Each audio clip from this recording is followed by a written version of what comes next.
A man is not remembered by the date of his birth. Dates are for clerks, for stone, for officials who believe the world can be arranged into neat columns of ink. A man is remembered by the moment when he first understood that nothing in his life would ever again be lighter than himself. He understood that early. First there was Warsaw, cold with foreign eyes, drawn tight as a bowstring, upheld more by pride than by walls. Then came horses, steel, and the voice of his father, who did not speak of freedom as though it were a hymn, but as though it were a debt. And it was an old debt, heavier than armor and more stubborn than blood. Russia did not enter the country like a storm. Storms pass. It entered like a mechanism, calm, iron, exact, and crushed everything that still possessed a name of its own. Young Kazimierz watched it the way a man watches his own house burn, first with disbelief, then with rage, and at last with that terrible clarity in which he knows he will not save the walls. He will save only the meaning. While others were still arguing whether they were allowed to resist, he was already in the saddle. What lived inside him was not merely courage, but refusal. Those are not the same thing. Courage may be fleeting. Refusal can become the permanent state of a soul.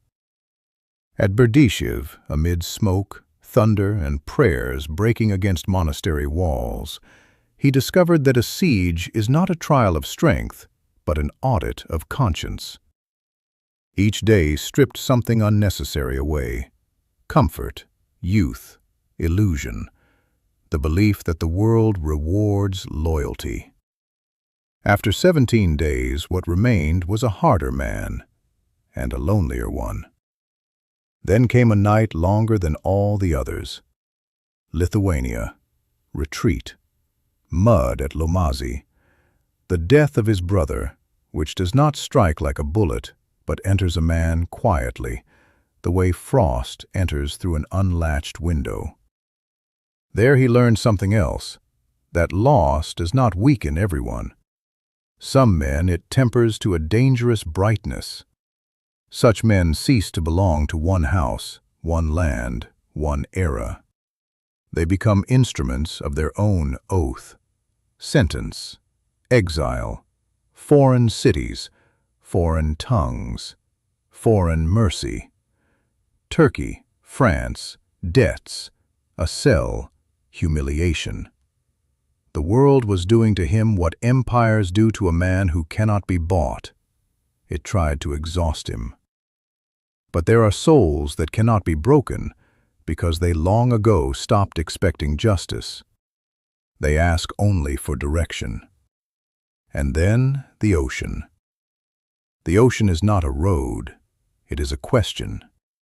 Every wave asks a man whether he truly intends to pay the price of his own name. When the ship carried him toward the new continent, he was not sailing there for glory. Glory is merchandise for men who return. He sailed because wherever human beings tried to breathe without chains, his wound recognized a familiar shape. America did not receive him with fanfare.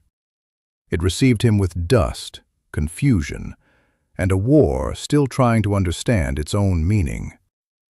Yet on the fields of Brandywine, something happened that occurs perhaps once in a century. One man saw, within the smoke, a single second upon which history would depend. He tore that second away from death and gave it back to the living. He saved a commander, and perhaps more than that. He saved the possibility of continuing the fight. After that, he taught them cavalry. Not merely how to strike, but how to think in motion. How to become the storm before the enemy realizes that only a moment ago he had been looking at an ordinary horizon. He was an exile, and yet he helped build a nation for others, as though every order he gave upon American soil were only the continuation of an unfinished conversation with Poland. Then Savannah came. October heat, smoke heavy as soaked wool. earth ripped open by artillery. He led the charge the way he had lived, reckless toward himself, merciless toward fear. Grape shot does not ask about intentions.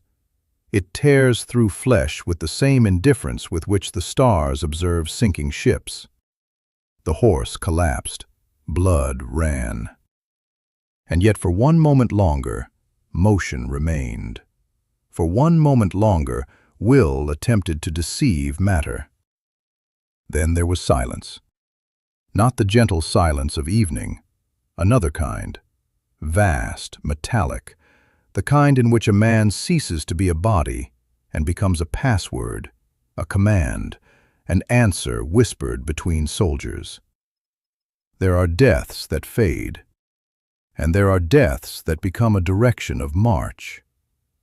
Pułaski belonged to the latter, for there are men made not to reach peaceful old age, but to prove, in the darkest hour, that freedom belongs to no single country. It is a state of the spirit, and everywhere its price is paid in blood. From Warsaw to Savannah, he carried not only a blade, but a contagious thought, that even a defeated nation may still teach the world how not to surrender. And when he died, the earth did not close the account over him. Men like that do not end in the grave. They pass into the courage of others.